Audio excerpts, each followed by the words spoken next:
Natural റിയാക്ഷനാണ്. 10-20 പ്രാവശ്യം നമ്മൾ ചെയ്യും സൈക്കിൾ ചെയ്യും. അത് കഴിഞ്ഞാൽ സൊല്യൂഷൻ മാറ്റും.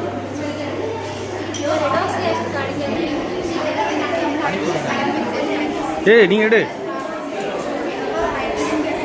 കാരണം ഇതിന് എല്ലാ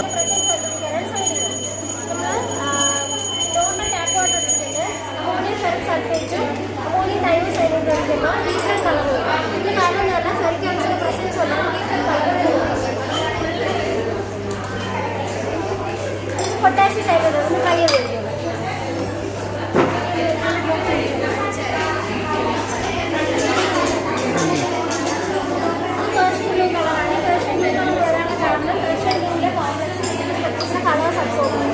അതിനാണ് കളർ വരുന്നത്. ടാനിക് ആസിഡ് ഒന്ന് ആഡ് ചെയ്ത്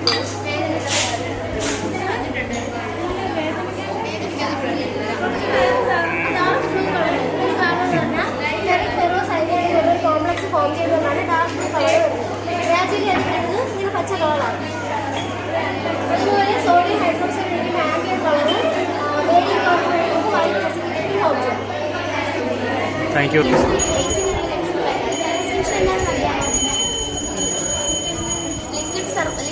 പൊതുവെ ലിക്വിഡ്സിനുള്ളൊരു പ്രോപ്പർട്ടിയാണ് സർഫസ് ടെൻഷൻ എന്ന് പറയുന്നത്. അതായത് ലിക്വിഡ്സിന്റെ പുറത്ത് സർഫസിൽ വോളിയൂംസ് ഉണ്ടാവുന്നത് ഇവ തമ്മിൽ അട്രാക്ഷൻ കാണും. ആ ഒരു അട്രാക്ഷൻ പാലിന് കാണിക്കുന്ന ഒരു ചെറിയൊരു എക്സ്പെരിമെന്റാണ്.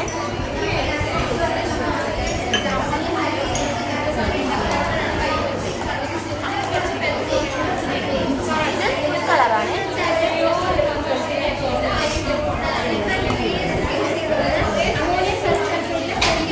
സോപ്പ് ലിക്വിഡ് നമ്മൾ അറേഞ്ച് ചെയ്യുന്നത്.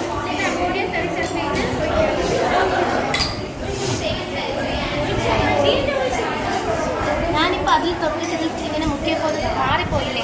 അതിനുള്ള റീസൺ എന്ന് പറയുന്നത് ഈ സോപ്പ് ലിക്വിഡ് ഒരു സബ്സ്റ്റൻറ്റാണ്. സർഫസ് ടെൻഷനെ ബ്രേക്ക് ചെയ്യാൻ കഴിവുള്ളതാണ്.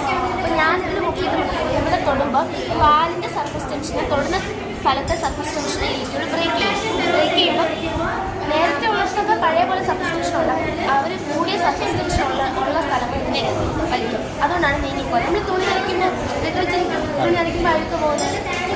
അതാണ് കോൺസെപ്റ്റ്. Thank you.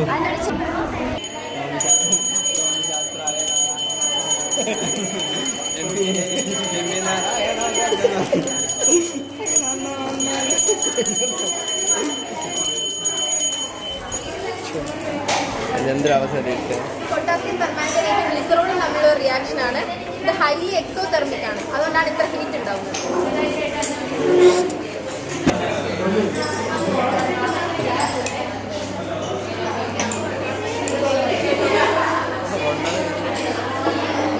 ഇതൊരു കാറ്റലിസ്റ്റിക് ഡീകമ്പോസിഷൻ റിയാക്ഷനാണ്. ഇതിനകത്ത് ഹൈഡ്രജൻ പെറോക്സൈഡ് ആണ്. ഞാൻ ഈ ലെഡ് തുറന്നപ്പോഴത്തേക്ക് ഇതിനകത്തേക്ക് കാറ്റലിസ്റ്റ് ആയിട്ടുള്ള മാംഗനീസ് ഡയോക്സൈഡ് ചേർന്നിട്ടുള്ളതുകൊണ്ടാണ് ഈ ഒരു റിയാക്ഷൻ പെട്ടെന്ന് ഫാസ്റ്റായിട്ട് നടക്കുന്നത്. ഈ വൈറ്റ് ഫ്യൂംസിനകത്ത് വാട്ടർ വേപ്പറും ഓക്സിജൻ ഗ്യാസുമാണ് ഉള്ളത്. ഇതൊരു എക്സോതെർമിക് റിയാക്ഷനാണ്. ഇതിനകത്ത് ചെറിയ ചൂടാണ്. ചെറിയ ചൂട്, നല്ല ചൂടുണ്ടല്ലോ. വിജിലൻസ് ഓഫീസേഴ്സാണ് ഈ കൈക്കൂലി മേടിക്കുന്നത് കണ്ടുപിടിക്കാനുള്ളത് ടെക്നിക്കാണ്. ഒരാൾ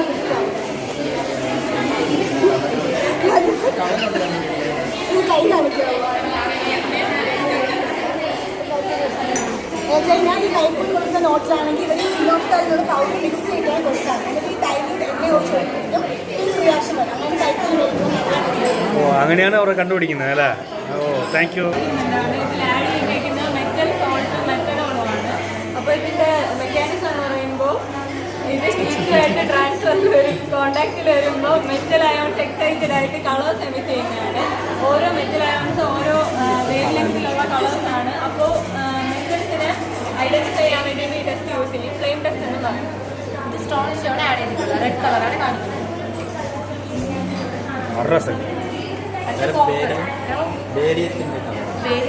ഗ്രീനാണ്. കോപ്പർ ബ്ലൂയിഷ് ഗ്രീനാണ്. നമുക്ക് ആവശ്യമായ വസ്തുക്കളാണ്. അമോണിയ വേണം, വാട്ടർ വേണം, ഫിനോക്ടൻ.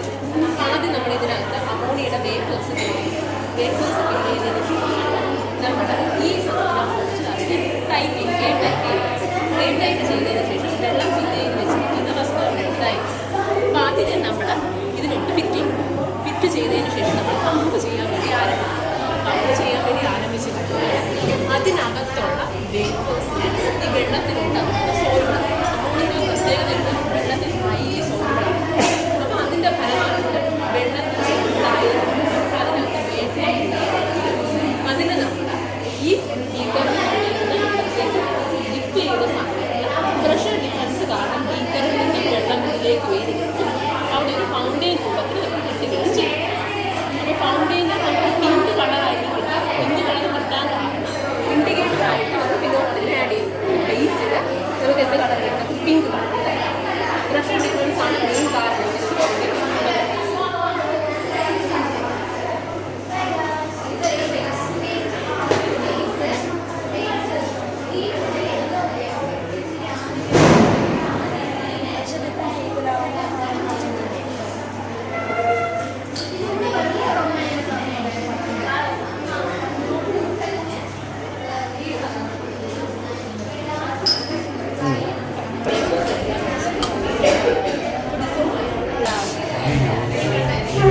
ഈ കളറാണ്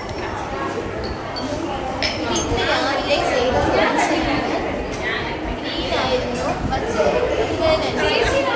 രാവിലെ ചെയ്തതാണ്. അപ്പോൾ ഇതുപോലെ ഗ്രീനായിരുന്നു. കുറേ സമയം വെച്ച് നോക്കുമ്പോൾ ഇത് ന്യൂട്രൽ സൊല്യൂഷനാണ്. ഇതിന് ബേസ് ഉണ്ടായിരുന്നു, ആസിഡ് ആഡ് ചെയ്തു. Neutral solution. ന്യൂട്രലാണെങ്കിൽ ബ്ലൂ. ബേസ് ആണ് ഇത് നാച്ചുറൽ ഇൻഡിക്കേറ്റർ. Thank U.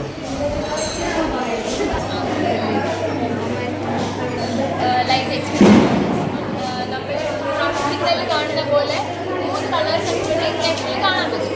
അപ്പോൾ നമ്മളിവിടെ ബേസിക്കായിട്ട് യൂസ് ചെയ്തിരിക്കുന്നത് alkaline glucose solution, indigo carbide ഇൻഡിക്കേറ്ററാണ്. അപ്പോൾ ഇത് ഹീറ്റ് ചെയ്തിട്ട് മിക്സ് ചെയ്യുമ്പോൾ നമുക്ക് ആദ്യം ഒരു ഗ്രീൻ കളർ സൊല്യൂഷൻ കിട്ടും.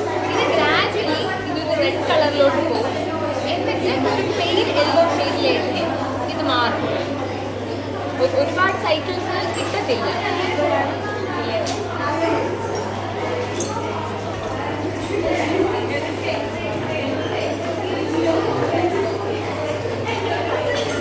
ഇത് വരാൻ കുറച്ച് ടൈം എടുക്കും.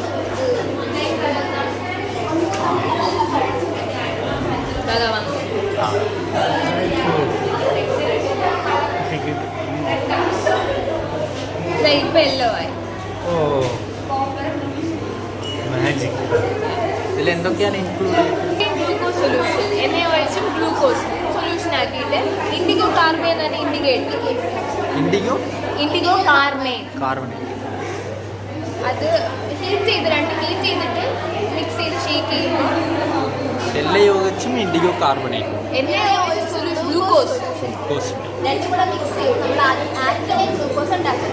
അത് ഈ ഹീറ്റ് ചെയ്ത് വെച്ചിരിക്കുന്ന ഇൻഡിഗോ കാർബൈനും കൂടെ മിക്സ് ചെയ്യുമ്പോഴാണ് ഈ ബ്ലൂ കളറിൽ നമുക്ക് ആദ്യം ഒരു പച്ച കളർ കിട്ടില്ലേ അത് പിന്നെ ഗ്രാജുവലി മിക്സ് ചെയ്ത് ചുവപ്പ് അങ്ങനെ പല പല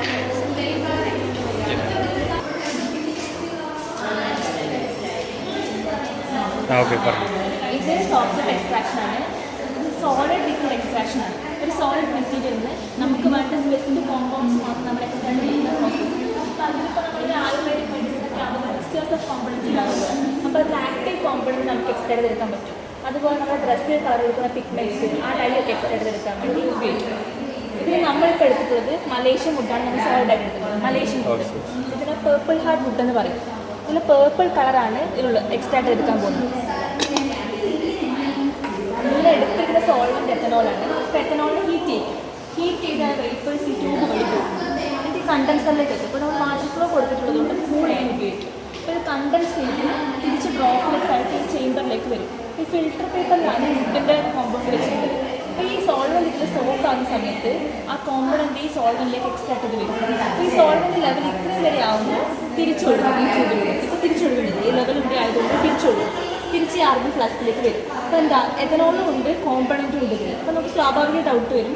അപ്പോൾ ഇനി ഇവാപറേറ്റ് ചെയ്യുമ്പോൾ കോമ്പണൻറ്റും കൂടെ പോയില്ലേ? പക്ഷെ അങ്ങനെ പോവില്ല. കാരണം എഥനോളിൻ്റെ ബോയിലിംഗ് പോയിന്റ് കുറവാണ്. അപ്പോൾ എഥനോൾ മാത്രമേ പോകുന്നുള്ളൂ. അപ്പോൾ നമുക്ക് എഥനോൾ മാത്രമല്ല മെഥനോൾ ഉപയോഗിക്കാം, ഐസോപ്രോപ്പനോൾ ഉപയോഗിക്കാം. അങ്ങനെ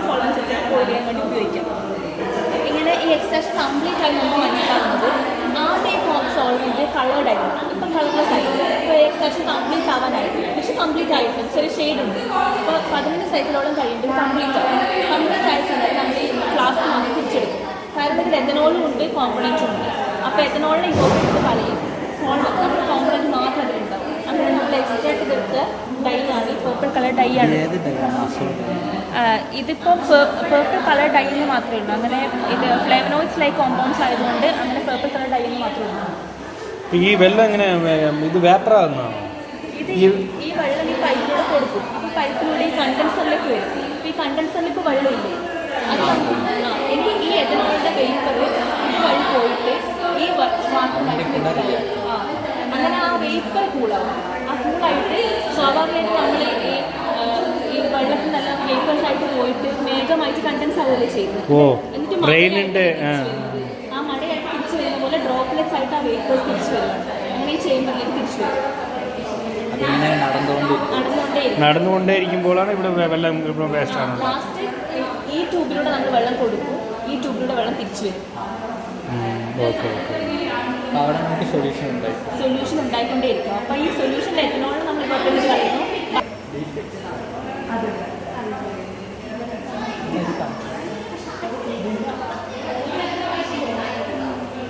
ക്രൊമാറ്റോഗ്രാഫി വെച്ചാൽ 2 കമ്പോണന്റ് നമുക്ക് സെപ്പറേറ്റ് ചെയ്യാൻ പറ്റും, പ്യൂരിഫൈ ചെയ്യാൻ പറ്റും.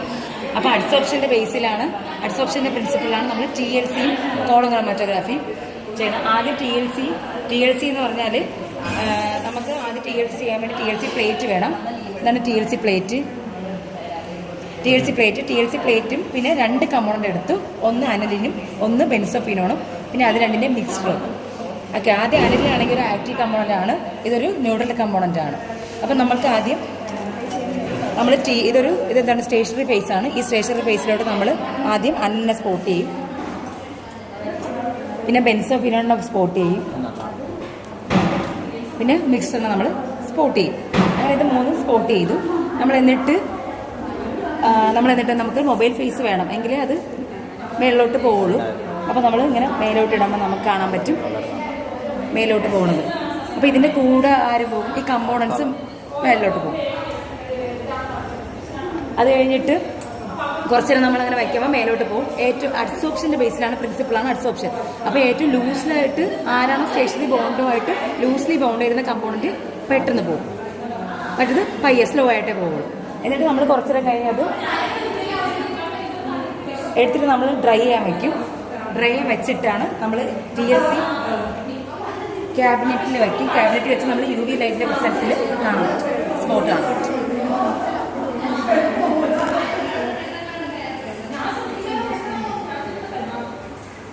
കളർ മാറിയതാണ്, അത് ട്രിപ്പിൾ കളറായിട്ടല്ലേ വരുന്നത്. അതെ, ഒന്ന് A, രണ്ടത് B, മറ്റത് മിക്സ്ഡ് ആണ്. നമ്മുടെ പ്ലാന്റ്സിലുള്ള പിഗ്മെന്റ്സ് എക്സ്ട്രാക്ട് ചെയ്യാൻ വേണ്ടി സോക്സെറ്റ് എക്സ്ട്രാക്ഷൻ യൂസ് ചെയ്യും. ഇവിടെ നമ്മൾ പ്ലാന്റ്സിൽ നിന്ന് എസെൻഷ്യൽ ഓയിൽ എക്സ്ട്രാക്ട് ചെയ്യാൻ വേണ്ടി ക്ലവഞ്ചർ അപ്പാരറ്റസ് യൂസ് ചെയ്യും. നമ്മൾ റോസ്മേരി എസെൻഷ്യൽ ഓയിലെല്ലാം കേട്ടിട്ടുണ്ടാവില്ലേ, അതുപോലുള്ള എസെൻഷ്യൽ വോളറ്റൈൽ ആയിട്ടുള്ള കമ്പോണൻസിൻ്റെ എസെൻഷ്യൽ ഓയിൽ എക്സ്ട്രാക്ട് ചെയ്യാൻ വേണ്ടി ഈ അപ്പാരറ്റസ് യൂസ് ചെയ്യുന്നത്. ഇപ്പോൾ നമ്മളിവിടെ യൂസ് ചെയ്തിട്ടുള്ളത് ബേ ലീഫാണ്, വയനയിലാണ്. അപ്പോൾ ഇതിനെ നമ്മൾ പീസാക്കിയിട്ട് ഇപ്പോൾ ഇത് RB ഫ്ലാസ്ക് ഉണ്ട്, RB ഫ്ലാസ്കിലെടുക്കും. അതിൽ നമ്മൾ സോൾവെൻ്റായിട്ട് യൂസ് ചെയ്യുന്നത് വാട്ടറാണ്. അതിലേക്ക് നമ്മൾ ഈ ഹീറ്റിംഗ് പാനിൽ ഉപയോഗിച്ച് ഹീറ്റ് കൊടുക്കുമ്പോൾ ഇതിലുള്ള വേപ്പേഴ്സ്, ഇപ്പോൾ ഇതിൻ്റെ ചുറ്റും കാണുന്നില്ല, വേപ്പേഴ്സ് ഈ ട്യൂബിൽ കൂടി കടന്നു. അപ്പോൾ ഈ വേപ്പേഴ്സ് എന്ന് പറഞ്ഞാൽ ഭയങ്കര ഹോട്ടായിട്ടില്ലാണ്. ഈ വേപ്പേഴ്സിനെ കൂൾ ചെയ്യാൻ വേണ്ടി നമ്മൾ ഈ പോർഷൻ നമ്മൾ കണ്ടൻസർ എന്ന് പറയും. കണ്ടൻസർ ഉപയോഗിച്ചിട്ട് ഈ ഹോട്ടായിട്ടുള്ള വേപ്പേഴ്സിനെ ലിക്വിഡാക്കി മാറ്റും. അത് കൂൾ ചെയ്തിട്ട് ലിക്വിഡായി മാറും. ലിക്വിഡായി മാറിയിട്ട് ഈ കളക്ഷൻ പോയിന്റിൽ വന്ന് ആ സമയത്ത് ഇപ്പോൾ ഇത് വേപ്പർ ഫേസിലിരിക്കുന്ന സമയത്ത് വാട്ടറും ഓയിലും മിക്സ്ചറായിട്ടാണുള്ളത്. അപ്പോൾ നമ്മൾ വീണ്ടും അത് കൂൾ ചെയ്യുന്ന സമയത്ത് ലിക്വിഡ് ആകുമ്പോൾ വാട്ടറും ഒരു ലെയറായിട്ടും ലിക്വിഡ് ഇപ്പോൾ നമ്മൾ ഇതിൻ്റെ മുകളിലത്തെ പോർഷൻ നോക്കിയാൽ ചെറുതായിട്ട് 2 ലെയറായിട്ടാണ്. ഈ മുകളിലത്തെ ലെയർ എന്ന് പറയുന്നത് ഓയിലാണ്, ബാക്കിയുള്ളത് വാട്ടർ. അപ്പോൾ നമുക്ക് ഈ ഓയിൽ എക്സ്ട്രാക്ട് ചെയ്തെടുക്കാൻ വേണ്ടി ആദ്യം വാട്ടറിനെ റിമൂവ് ചെയ്ത് അതിന് ശേഷം ഓയിൽ എക്സ്ട്രാക്ട് ചെയ്തെടുക്കാൻ വേണ്ടി പറ്റും. നമ്മൾ ഇത്രയും ക്വാണ്ടിറ്റി ലീവ്സ് ഉപയോഗിച്ച് കഴിഞ്ഞാലും വളരെ ചെറിയ ക്വാണ്ടിറ്റിയാണ് ഓയിൽ കിട്ടുന്നത്. ഇന്നലെ നമ്മൾ ടീ ട്രീൻ്റെ എസെൻഷ്യൽ ഓയിലാണ് എക്സ്ട്രാക്ട് ചെയ്തത്. ടീ ട്രീ നമ്മൾ സ്കിൻ പ്രൊഡക്ട്സിലെല്ലാം ഉപയോഗിക്കുന്ന എസെൻഷ്യൽ ഓയിൽ. അപ്പോൾ ഇന്നലെ നമ്മൾ ഇതുപോലെ 2 പ്രാവശ്യം ചെയ്തിട്ട് ഇത്ര ക്വാണ്ടിറ്റി എസെൻഷ്യൽ ഓയിൽ മാത്രമേ എക്സ്ട്രാക്ട് ചെയ്യാൻ പറ്റും. അപ്പോൾ ഇതിൻ്റെ സ്മെല്ല് എന്ന് പറയുന്നത് ആ പ്ലാന്റിൻ്റെ തന്നെ ലീവ്സിൻ്റെ സ്മെല്ലായിരിക്കും.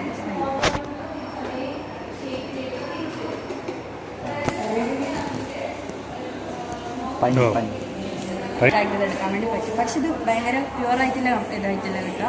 ഇത് നമ്മൾ പിന്നീട് ക്രോമാറ്റോഗ്രാഫിക് ടെക്നിക്സ് ഉപയോഗിച്ചിട്ട് സെപ്പറേറ്റ് ചെയ്ത് പ്യുവർ കമ്പോണൻറ്റ് സെപ്പറേറ്റ് ചെയ്തെടുക്കണം. അതിന് ശേഷം നമ്മൾ സ്കിൻ കെയർ പ്രൊഡക്ട്സ് ഉണ്ടാക്കാനൊക്കെ ചെയ്യാൻ പറ്റും. മറ്റേ സോഫ്റ്റ്ലെറ്റിലാണെങ്കിൽ നമുക്ക് നോൺ വോളറ്റൈൽ കമ്പോണൻസും എക്സ്ട്രാക്ട് ചെയ്യാം. പക്ഷേ ഇവിടെ നമുക്ക് വോളറ്റൈൽ കമ്പോണൻസ് മാത്രമേ ചെയ്യാനായിട്ട് പറ്റൂ ഈ ഒരു അപ്പാരറ്റസ്. Thank you.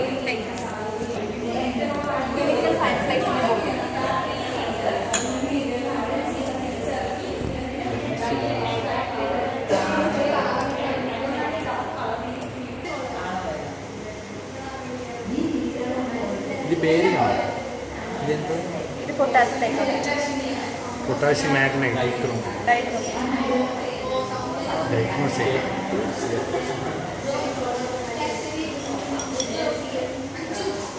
ആൾറെഡി അതിനകത്ത് ആസിഡ് ഉണ്ടായിരുന്നു.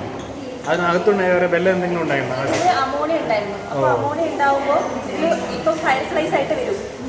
ഈ അമോണിയയും ഇതിൽ പൊട്ടാസ്യം ഡൈക്രോമേറ്റ് റിയാക്ട് ചെയ്യുമ്പോൾ ക്രോമിയം ഓക്സൈഡ് ഉണ്ടാവും, നൈട്രജൻ ഗ്യാസും ഉണ്ടാവും. അപ്പോൾ ഈ ക്രോമിയം ഓക്സൈഡ് കാരണമാണ് ഇപ്പോൾ സ്പാർക്കായിട്ട് വരുന്നത്. ആ ക്രോമിയം ഓക്സൈഡ് അമോണിയുടെ പ്രസൻസിൽ അതുമായിട്ട് റിയാക്ട് ചെയ്യുമ്പോഴാണ് സ്പാർക്കായിട്ട് വരുന്നത്. അതാണ് നമ്മൾ ഫയർഫ്ലൈസ് എന്ന് പറയുന്നത്. உனக்கு அனுப்புறதுக்குன்னா இது பெரிய வீடியோ தம்பி. ஒரு இப்போ சினிமாக்குள்ளே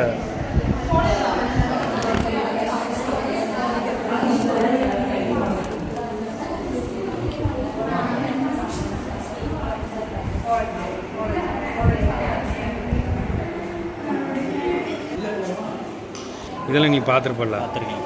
இதெல்லாம் தெரியும். சே, தப்பு பண்ணியாச்சு.